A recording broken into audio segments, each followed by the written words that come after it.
Hello dear students, welcome back to your second part of chapter Resources and Development. In our previous part we have studied about the definition of resources and the classification of resources in short, and in this video we will study a detailed information on the classification of resources. Here I have written 4 classification of resources. First is based on origin, second is based on accessibility, third one is based on ownership, and the last is based on the status of development. Let us see one by one. हम इसको one by one देख लेते हैं detail information इसकी कि actually में based on origin में क्या क्या चीजें आती हैं, बेस्ड ऑफ ओरिजिन में किस चीज के रिसोर्स आते हैं, देन बेस्ड ऑफ एक्सेसिबिलिटी में किस टाइप के रिसोर्स आते हैं, बेस्ड ऑन ओनरशिप में किस टाइप के रिसोर्स आते हैं, and based on the status of development में. तो let us see one by one. First is based on origin. Based on origin में it is divided into 2 part, biotic and abiotic. Biotic and abiotic. Biotic resource and abiotic resource ये है based on origin में. तो biotic resource are those resource which are obtained from the biosphere and have a life. क्या है? Biotic resource are those resource which are obtained by biosphere and have a life, such as human being, animals, flora and livestock. Means living things. All living things are included in biotic resource. Human beings, flora, fauna and livestock. Okay, ये सब किस में आते हैं? Biosphere biotic resource में आते हैं. Got it? Then abiotic resource, just opposite of the biotic. All the resource which can be composed by the non-living things. Here are important living things. यहाँ पे आपको ज़्यादा फोकस है living things. All living things are called biotic resource, and all living things are called abiotic resource. The example of abiotic resource: rocks and minerals. Okay, rocks and minerals are the example of the abiotic resource. So based on origin पे the resource classified into 2 parts. First is biotic and the second is abiotic. Biotic is a living things, abiotic is a non-living things, and the example of biotic is human beings, flora, fauna and livestock, and the abiotics example are rocks and minerals. Got it? आपकी idea clear हो गई? Then the second is based on accessibility. Accessibility पे किस type के resource को divide किया गया है वो भी देख लेते हैं.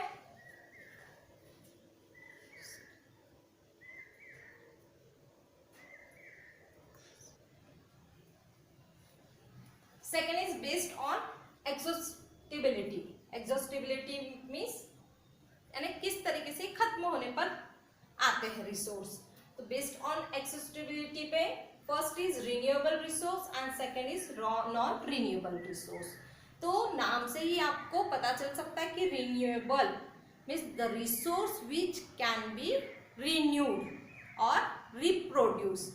The resource which can be renewed or reproduce by physically, chemically and technologically process by the process of formations. means इसकी प्रोसेस के लिए जो फॉर्मेशन की प्रोसेस होती है उसके लिए.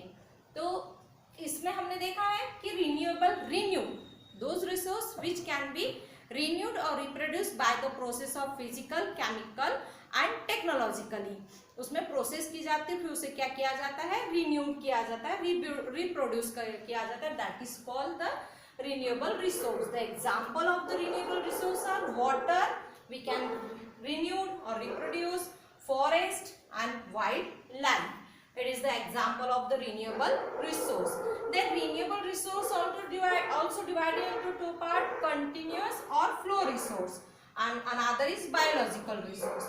example of the continuous or flow resource जो हमें continuous and बहता हुआ flow, तो water and wind are the example of the continuous or a flow resource, and another is biological resource। तो देखिए फिर से कि renewable resource divided into two part, continuous or flow resource and biological resource। the example of the continuous and flow resource are water and wind।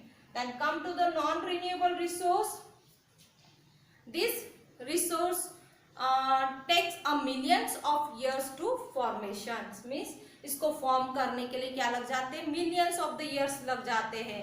This occur और a very long geologically time, means इसे बहुत ज्यादा time लगता है renew होने के लिए, तो इसे कहा जाता है नॉन रिन्यूएबल रिसोर्स, मीन्स जिसे हम रिन्यू नहीं कर सकते, those resource which can't renew and they are taking the millions of times for their renewable. तो इसमें एग्जाम्पल है, example of the non renewable resource are fossil fuels and the metals. Fossil fuels और metals क्या है, non renewable resource के example है।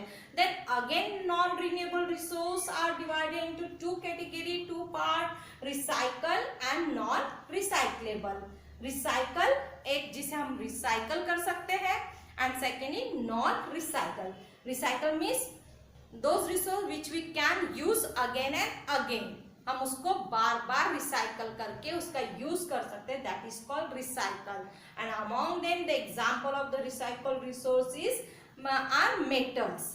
And then the non recyclable means जिसे recycle किया नहीं जाता, हम उसका अगेन एंड अगेन यूज नहीं कर सकते, we can't use it again and again, that is called fossil fuels, because the fossil fuels takes a millions of years to its formations। इसे बनाने के लिए millions of years लग जाते हैं, इसीलिए ये नॉन रिसाइक्लेबल रिसोर्स में आता है। तो हमने फर्स्ट देखा था on the basis of origin, biotic and abiotic resource, ये देखा था। Okay, then biotic and abiotic resource के बारे में देखा। सेकंड में हमने एक्सॉस्टिबिलिटी में renewable resource and the non renewable resource के बारे में देखा। And third one is based on ownership, ownership पे रिसोर्स को किस टाइप से डिवाइड किया गया है। ऑलरेडी आपको रिसोर्स के बारे में आइडिया है, मैंने बताया है कि those thing which we are using from morning till night, all this things are include in resources. ये सारी चीजें क्या है, रिसोर्सेज। तो उसमें आपको पता भी चलना चाहिए, उसी से आप एक गेसिंग कर सकते हो कि ये रिसोर्स है, ये एक्सॉस्टिबिलिटी में आता है, एग्जॉस्टिबिलिटी में आता है, या फिर ये ओरिजिन में आता है, या फिर ये ओनरशिप में आता है, ये किस टाइप का रिसोर्स है, इस टाइप की आपको लिस्ट बनाकर मुझे सेंड करनी है। तो next is the based on ownership, let us see.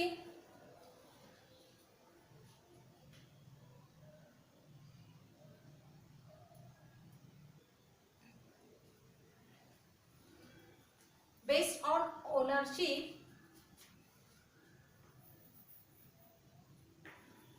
based on ownership, okay, so here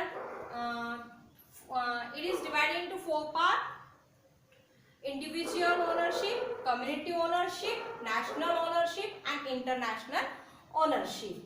देखिए बेस्ड ऑन ओनरशिप पे फोर पार्ट में डिवाइड किया गया है। इंडिविजुअल ओनरशिप, इंडिविजुअल से आपको पता चलता है what is, these are also allotted privately by individual, ये प्राइवेटली होता है। These are also allotted privately by individual. Sometimes the government allotted some plots to the farmer without any paying tax।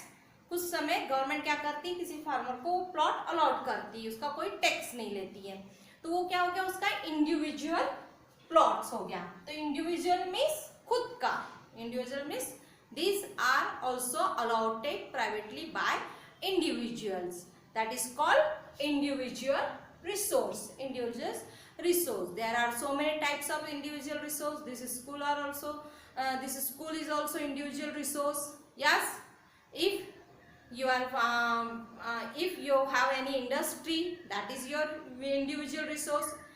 You have a bungalow, car, that is your individual resource. There are the example of plots, houses, wells, that is the example of, these are the example of the individual resource. देखा है हमने, जैसे in some village area there are some farmers who have a lot big plots, उसके उनके पास खुद का बहुत बड़ा प्लॉट्स होता है, तो they are their individual property, तो इंडिविजुअल रिसोर्स कहा जाता है। एंड कुछ फार्मर ऐसे होते हैं, दे आर द लैंडलेस, वो लैंडलेस है, उनके पास कुछ भी नहीं है। तो इन विलेज एरिया हम देखते हैं कि grazing ground, burial, village pond, that is the example of the individual resource. And in urban areas play ground, public park, ये सब क्या है, इंडिविजुअल ये है इंडिविजुअल रिसोर्स है। ये क्या है, इंडिविजुअल रिसोर्स। अर्बन एरिया में public sports, sorry picnic spots, ये सब क्या है, इंडिविजुअल रिसोर्सेस है। Then community resource, community resource में आएगा कि those resource which are accessible for all the member of the society, means उस सोसाइटी में जितने भी मेंबर्स है वो मेंबर्स का वो रिसोर्स होता है, that is called community resource. Sorry, मैंने आपको पहले इंडिविजुअल रिसोर्स में आपको ये public parks and burial ground बताई थी, ये इंडिविजुअल रिसोर्स में नहीं है, कम्युनिटी रिसोर्स में है, सॉरी। और इंडिविजुअल रिसोर्स में प्लॉट, हाउसेस, वेल्स, ये सब इंडिविजुअल रिसोर्स में आते हैं।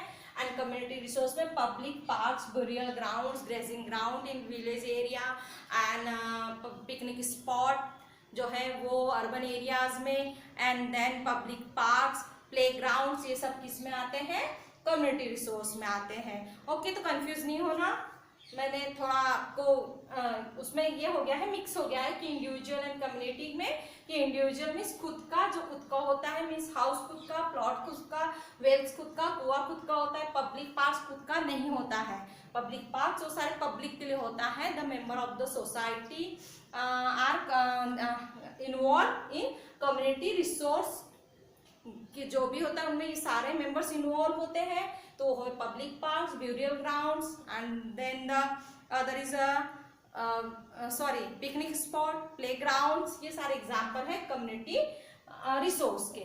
प्लीज कंफ्यूज नहीं होना है, यहाँ पे बताते बताते मैं खुद कंफ्यूज हो चुकी हूँ, लेकिन आपको कंफ्यूज नहीं होना है कि इंडिविजुअल मीन्स खुद का, कम्युनिटी में जो मेंबर्स ऑफ द कम्युनिटी में सोसाइटी के जो सारे मेंबर्स होते हैं वो उन्होंने मिलकर अगर एक लाइब्रेरी भी बनाया है या एक उन्होंने पब्लिक पार्क बनाया है, तो वो किसका होगा, कम्युनिटी रिसोर्स होगा। किस में आएगा, कम्युनिटी रिसोर्स होगा। उसमें कोई भी अपना खुद का इंडिविजुअल अधिकार, राइट्स नहीं दिखा सकता, उसे कहा जाता है community resource. Then the national resource means all the resource or we can say that is the national resource। हमारा जो नेशन है इंडिया, इंडिया में जितने भी रिसोर्स है, चाहे वो पब्लिकली रिसोर्स हो, चाहे वो कम्युनिटी रिसोर्स हो, सारे किस में इन्वॉल्व होते हैं, नेशनल रिसोर्स में इन्वॉल्व होते हैं। यस, नेशनल रिसोर्स में if the government want to make a road or construct a road on your plots, आपके प्लॉट्स में रोड कंस्ट्रक्ट करना चाहते हैं, हम देखते हैं कि रोड बनाते समय बहुत सी जगह जो है इंडिविजुअल प्रॉपर्टी, ओके, तो जो प्रॉपर्टी आती है वो प्रॉपर्टी क्या होती है, वो गवर्नमेंट को हमें देनी होती है, हम उस समय मना नहीं कर सकते हैं कि ये गवर्नमेंट की प्रॉपर्टी, ये हमारी प्रॉपर्टी, हम गवर्नमेंट को नहीं दे सकते हैं, क्योंकि जितने भी अभी जस्ट मैंने बताया कि all our resource which are come in our India, which are includes in our India, these are called national resource। Then the international resource, there are international institutions which regulate some resource। कुछ international क्या है, institution है जो क्या करते हैं, उस resource को देख रेख करते हैं, regulate that resource। The oceanic resource beyond the 200 nautical miles, ये सब किस में आता है? International resource. Atmosphere also example of the international resource and another is the ocean beyond 200 nautical miles. जो है वो रिसोर्स किस में आते हैं? Miles of the exclusive economic zone, that is called the international resource. ये सभी के लिए ओपन रहते हैं, हर कंट्री के लिए ओपन रहते हैं, open for the all the country, and that is called international resource. And no one can show their power or their authority on this area. Means कोई दूसरी कंट्री इसमें पावर या अथॉरिटी नहीं show कर दिखा सकती कि ये एटमॉस्फेयर मेरा रिसोर्स है, नहीं, ये इंटरनेशनल रिसोर्स है.